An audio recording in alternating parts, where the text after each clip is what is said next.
think that getting the hype about unionization and the stories of workers fighting back going viral over digital means is part of the reason we've seen the uptick in union organizing. Which side are you on? Which side are you on? Eric Blanc is an assistant professor of labor studies at Rutgers University. Also has bylines in Jacobin, The Nation, and The Guardian, and author of the new book, We Are the Union, How Worker-to-Worker Organizing is Revitalizing Labor and Winning Big. Eric, welcome to the program. Thanks for taking the time today. Appreciate it. Yeah, great to be here. So we wanted to talk to you about this book, and the book is, the title is pretty explanatory. You have this vision of worker-to-worker organizing, and you think that you've got some examples of how it's working, and you'd like to see that vision replicated across the broader labor movement in all sectors, public, private, all sorts of industries and everything like that. And I think that this is really relevant for, the conversation that we've been having over the last hour or so on the show about the Postal Service and how letter carriers have been organizing from the bottom up to reject tentative agreement and try to get something better. And so, I guess the first thing, the first question that I have is, what made you want to write this book at this time? Yeah, the book came out of an organizing experience, which was together with other labor organizers. We founded at the beginning of the pandemic an organization called the Emergency Workplace Organizing Committee, which some listeners might know essentially now gives organizing support to any worker in any industry who's looking to fight back against the boss and to build a union. And so the Ewok experience came out of this crisis at the beginning of the pandemic, where workers were reaching out to the Bernie campaign, and we were sort of getting an ad hoc group of experienced labor organizers to volunteer our time to give workers support. And ever since, it's blossomed into this much bigger project with the support of United Electrical Union, Democratic Socialists of America. Thousands of workers have been trained up and built campaigns and got connected with unions. And so it was out of that organizing experience, it raised all sorts of questions about, what would it take to organize millions of workers in this country? Because we didn't have a large number of staff, and we were able and sort of obliged by circumstances to build a new type of structure to meet all of the demand of workers trying to organize. So I was starting to think about these questions, and then simultaneously with this, then in late 2021 and then 2022 in particular, you have this real uptick in unionization across the United States, so Starbucks and Amazon in particular, but then also the UAW and other industries posed the question of, what is going on? There seems to be something new happening in the labor movement, this ferment from below, and it's taking new forms that we haven't seen in the past of organizing people, workers connecting with workers over Zoom nationwide. You're having these mass organizing training calls where workers are learning the tools of organizing, but then starting to organize themselves and then connecting with unions.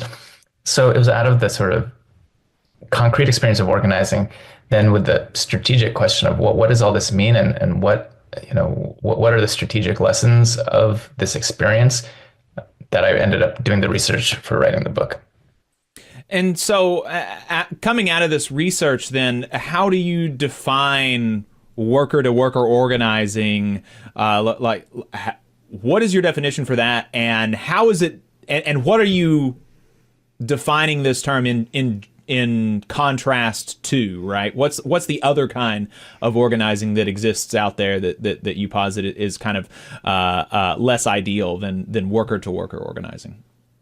Yeah, the worker-to-worker organizing, I use it as a contrast with what I call staff-intensive organizing, which is, it really actually takes a lot of different forms, but the one commonality of all these different types of staff-intensive organizing is that it depends to a really high degree on staff to move things forward. At its best, that type of organizing can actually be pretty effective. So if you have a good staffer oriented towards sort of building up worker power, it can be effective. And I actually don't argue in the book that you don't need staff or you don't need resources. The problem with that model, even at its best, because it has a lot of worse versions, but if we take it even at its best, the problem is it just can't scale. It can't win widely enough.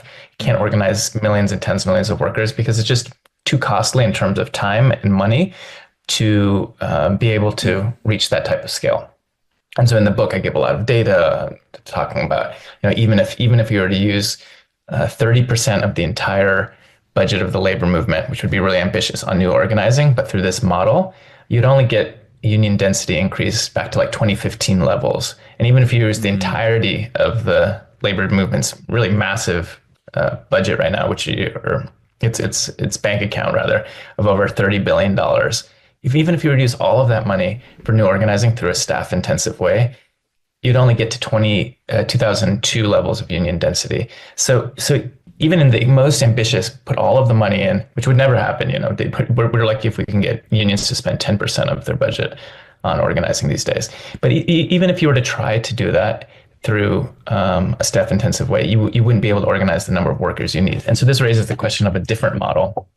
And worker to worker organizing is essentially a type of labor organizing in which many of the tasks that normally are relegated to full-time staffers are done by workers. So three things in particular are different. One is who's training the other workers. So in a sort of more traditional staff-intensive campaign, it'll be a staff person is the person who's coaching up the workers in a given shop that wants to unionize. But to give an example of how that's looked different in the Starbucks campaign, for instance, in Buffalo, listeners might remember in late 2021, they won one store in Buffalo. All of a sudden, hundreds of Starbucks baristas all across the country were reaching out, sort of badgering these workers, saying, "How did you win? We want to do the same thing."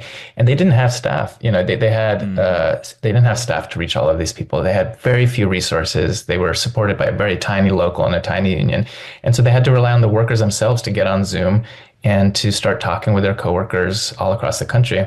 And so that's one aspect. You have workers training other workers in how to organize. It's not that everything is just spontaneous and just workers on their own sort of miraculously understand how to organize. You still have to train you teach people skills and give them support, but workers are proven that they can do that, and it's not just full-time staff who can do it.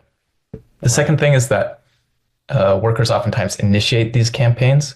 So whereas in a lot of traditional, not all, but a lot of traditional union campaigns, the union will pick a target.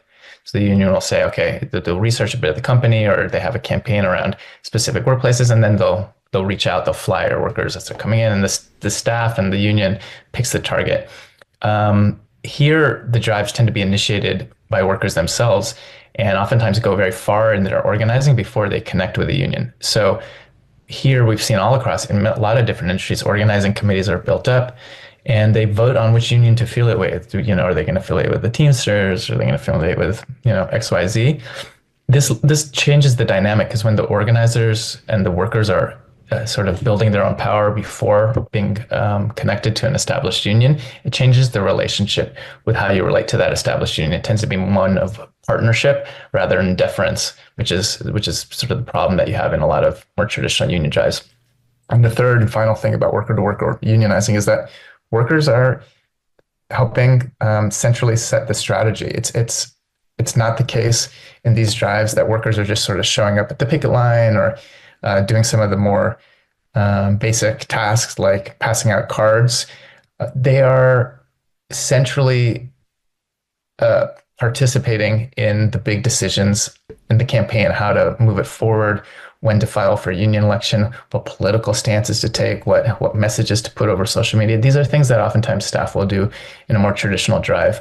But in these recent efforts, it tends to be workers who are also doing it. And so the combination of these three different factors poses a really kind of distinct organizing method. And the reason it matters is that it's a type of organizing that could actually organize millions and millions of workers and win. And that is, ultimately the necessity for it is that unless we have millions of workers organizing and unionizing, we're not going to be able to confront the crises that our country is facing.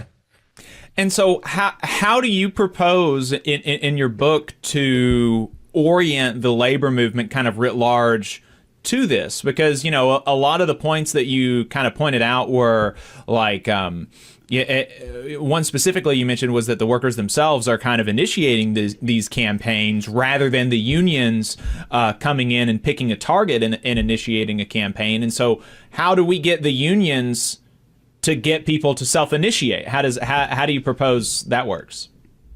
Yeah, so the concept and term I use a lot for that process is seeding. So it's not the case that we should just sort of wait for workers on their own to rise up. I mean, that happens sometimes, but the most effective sort of wide scale tools to help workers start self-organizing is to do seeding, which is essentially finding ways to give the tools and inspiration for workers to start organizing. To give an example then, the United Auto Workers had an amazing strike at the Big Three in late 2023. Your listeners probably remember, right? Now, most unions would be completely content to just win a strike. I mean, if anything, that would be better than most unions. Most unions don't even strike.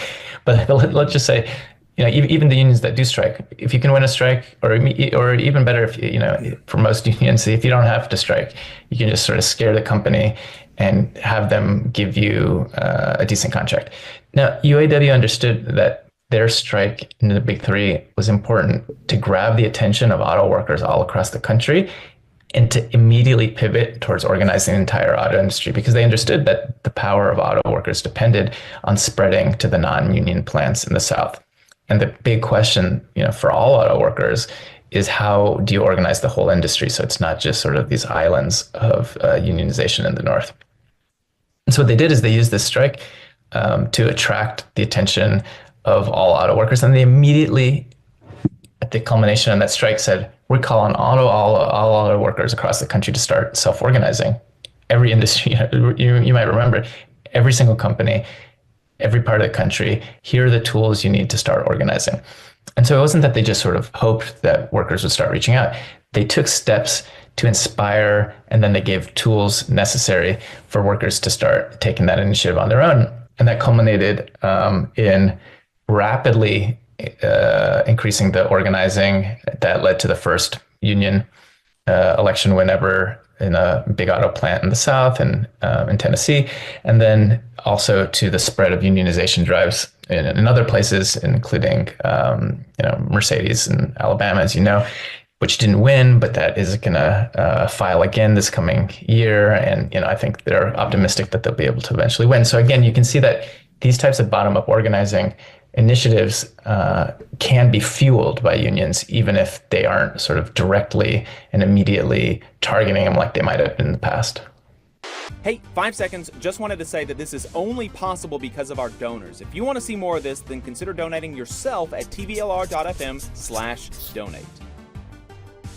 That's interesting. And historically, I'm sure you know that worker-to-worker organizing, quote unquote, is something like what has actually happened in these big upsurges, particularly in the 40s, 50s, and 60s. I'm thinking about having read about the organization of coal miners in Alabama. And I read some letters from UMW organizers to John Lewis saying, I came to Alabama expecting to organize the coal miners, and the coal miners have already set up a local. Like I met with the local officials from this organization that has just spun up in reaction to the industry. And there was a conversation that you had on Left Reckoning that I really enjoyed, came out last week, where you mentioned that, in previous periods of American history, there was much more, like we were much more social kind of as a species. A coal miner in Alabama in the 1920s and 30s and 40s, in addition to being members of their unions and prior to being members of their unions, they were also maybe members of a fraternal or charitable society. They were also members of their church, right? They may have been members of some sort of recreational sporting league or something like that. And so because of these previously existing social ties, maybe there was like less work that had to be put in during a union campaign in kind of building trust and rapport and fraternal feeling between these coal miners and people in similar industries. And now, obviously, today in the year of our Lord 2025, many people are members of no organization. Not only are they non-union, they are not unionized, they don't go to church. They don't have a bowling league. They don't have a fraternity or other sort of charitable organization that they're part of. We are significantly more atomized. So, my question on that is, one, do you think that really is a significant impediment that exists today that did not exist, 100 years ago? And two, if yes, how do we fight that? Yeah, it's a good question. In some ways, it's a central part of my book where I try to soberly look at the terrain we're on. Sometimes I think on the left and maybe in parts of the labor movement, we tend to gloss over or underestimate the extent of political, economic, social shifts over the last century. And so what you just laid out is entirely the case. And I go into some of the economic transformations that have led to that atomization in the book. But ultimately, what I try to look at in the book is, well, given that is the terrain, given that working people are more atomized, that we don't live next to our coworkers like we used to, that we're not in the same sort of dense associational, cultural networks prior to unionization that we used to be in, what would it take to organize millions of people? And it's a tough question. It's part of the reason unionization is harder. It is because of that. And so where I land in here is trying to make sense of the wide scale organizing that we've had recently, because it shows that even on this new terrain, it is possible to overcome aspects of this atomization. And in some ways, maybe the hopeful piece of it is, in some ways, because of this atomization, people are looking to unionize. One of the inspiring things about unionization for folks who haven't ever participated in it, when you're building a new union in particular, or really any serious union fight, even if you're in a pre-existing union, is it's not just about the dollars and cents. It's about the, it's about the roses and not just the bread, right? It's about the connections you make with your coworkers. It's about the way you transform yourself and that your coworkers transform in the process of building something bigger. And that in itself becomes some of an attractive thing, because you're part of something bigger than yourself in a way that in our society is much rarer than it used to be. But the flip side of that is, how do you get large numbers of workers to start unionizing, given that they don't have this same sort of deep connection with the rest of the class to the same extent that they used to? And part of what the argument in the book is goes back to the prior question, is, well, how do you start giving the tools and inspiration to large numbers of workers so that sort of mass scale organizing can happen? And so part of it is that you actually have to be much more proactive and much more wide scale in your efforts than you could in the past. You can't just focus on sort of a couple of key major factories or coal mines that were sort of centrally economic and geographically located. And then you could, based off of just taking out sort of the heart of a company via these pre-existing networks, then you'd have a ripple effect very easily. Here, the problem is that you win one union election and you still have a lot of work to do to connect other workers at that workplace to their coworkers nationwide. And you still have just a tremendous amount of work to help workers at a given workplace coalesce. And so one of the things that we've seen in Ewok and other unions are doing more recently is you have to actually build the ties, these sort of cultural ties, for lack of a better term, with your coworkers. It's an integral part of the unionization process, much more than it was 100 years ago, where those ties already existed. So what we call that in Ewok is socialize before you organize. That oftentimes the first best step you need to do if you're trying to organize a new shop is just get your coworkers together. And it's obviously best in person, but some people do it online, especially if your workplace is a remote workplace or people live really far from each other. get people together in person, online, whatever it is, and just like, talk shit about the boss, get a drink, play video games. I'm not like personally into playing video games online, but the number of workers organizing committees, particularly like younger Zoomers who like hung out online playing video games with their coworkers was really high. And so if that's meaningful to you, great.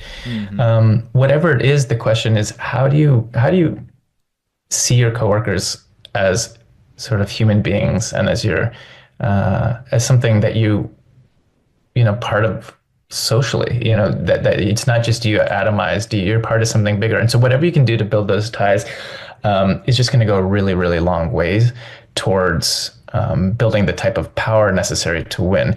And I would say just one last thing is because there is this level of atomization, I do think the question of like social media and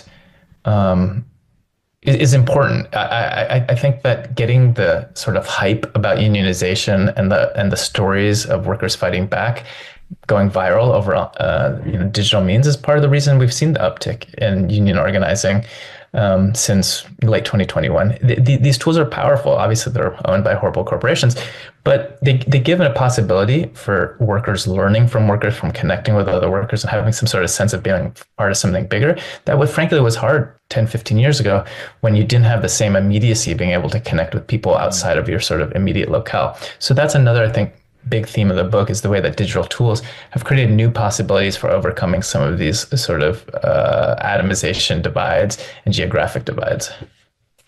That's interesting. And so, how are you seeing, your prescriptions as different from other attempts by the labor movement to engage volunteers in a bigger way? I know that you don't think that you're the first person to have had the idea like, oh, it would be great if we could get workers to do it themselves, like other people have had that idea.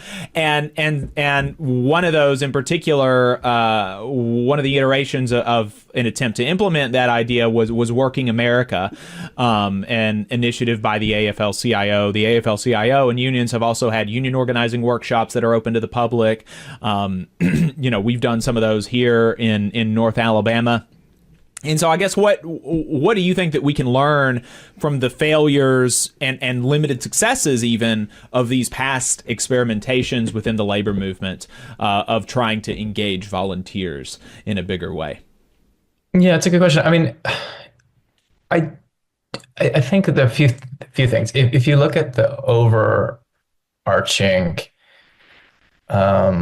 practice of union organizing in its last big push towards trying to organize the unorganized. So this is really like the 1990s, early 2000s, new voices, sort of transformation of the AFL-CIO. Think about like early SEIU, John Sweeney. This was the last time that the labor movement, up until just last year or two, few years, made a serious concerted effort to organize millions of workers. And the practice of that moment was very staff intensive. There was attempts to get volunteers, but it really was extremely staff intensive. Just to give an example, there was thousands, tens of thousands of young people were recruited into the labor movement, and overwhelmingly it was to become staffers in campaigns. It wasn't, for instance, to become salts. So just to give one really concrete example, one of the things that I think makes this type of model different, or one sort of practical way to think about what it would be different. It's if you're trying to recruit someone to join the labor movement, are you trying to recruit them to be a staffer, or are you trying to recruit them to be a salt? I'm not saying you shouldn't recruit staffers. We need a lot more staffers as well. But I would argue that at this point, the thing we're missing more than staffers in particular is workers organizing with their coworkers. And just the reality is, I think that you can be more effective as an organizer if you're organizing on the shop floor and not from the outside. So I don't think that I'm at all reinventing the wheel, but I think it is worth saying that the dominant practices of labor organizing haven't been based off of volunteers. And I actually have a lot of data in the book that even in 2022, so I reached out to every union drive that went public in 2022. And so that was over 2,000 drives. And so I got all this data from the worker leaders, and I asked all of the worker leaders if their union had asked them to volunteer for a new drive. So these are people who led union drives, right? These are people who have experience, who have the kind of fire in their belly. The overwhelming majority of workers who had organize their own shop had never been asked by their union to go support another shop. And then I asked them afterwards, well, would you be willing to? 80% of them said yes. So just to give you a sense, so this type of practice is very much not the norm. So it's true that there's exceptions, but the question is, how do you scale up this type of more bottom-up organizing? So it's not that no one's ever done it before, but to do it at scale is something that's new. What Starbucks Workers United is doing, what the News Guild is doing with its member-to-member organizing program, which is what I think that actually that's probably the most developed member-to-member organizing program. I go into detail in the book about all of the structures and practice they have. Their entire philosophy is workers can and should be trained to do everything that a staff person normally does. And it doesn't just happen automatically. They have monthly trainings in which they teach every month a new skill.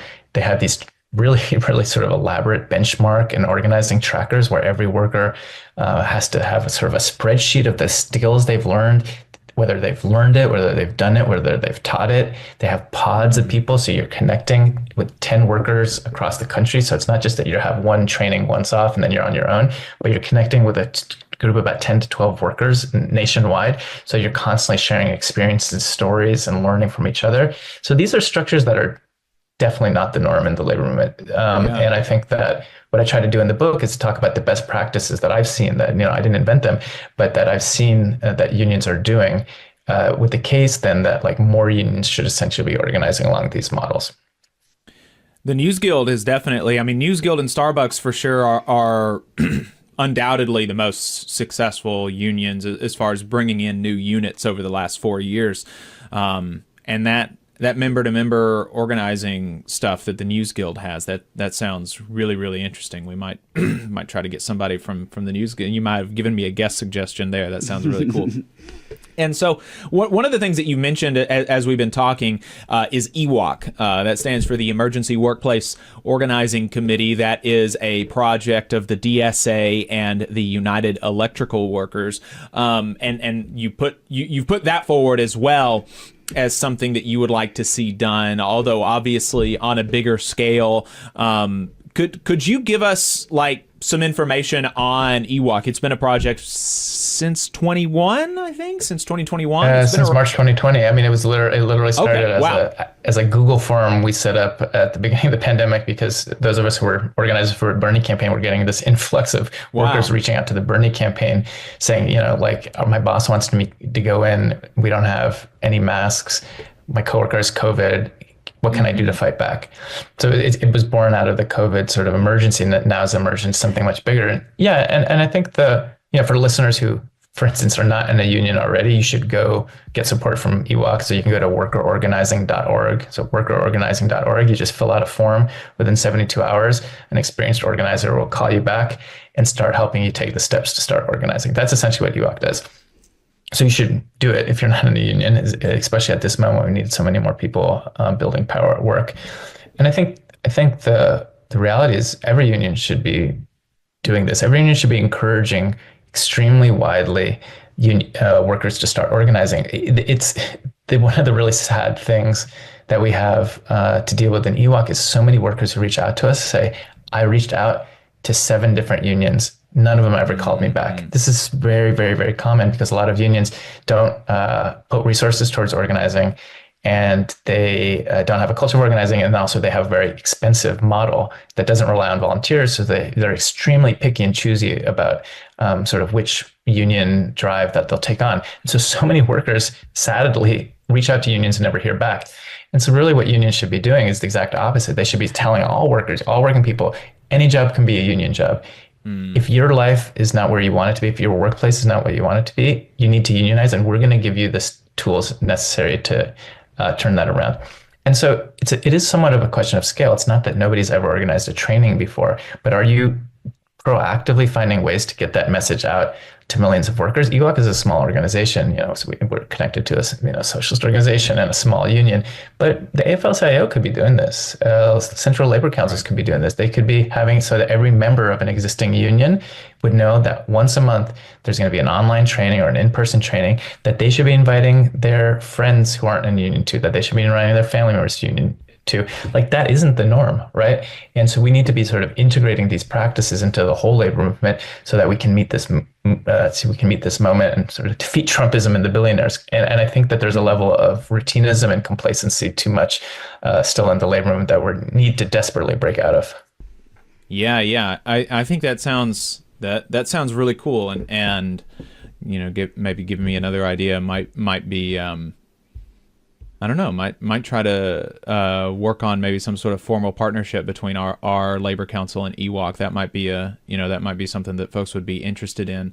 Does Ewok have data about what they've done over the last 4-5 years, as far as like, how many calls have they fielded, how many of those turn into campaigns, how many of those turn into union elections, how many of those have resulted in contracts? Do y'all have information like that? We have good data on it. I mean, off the top of my head, I can tell you that there's two main things Ewok does. Is one is we field leads essentially who come in. Well, we sort of seed leads and then we field them, and we've had thousands of different campaigns.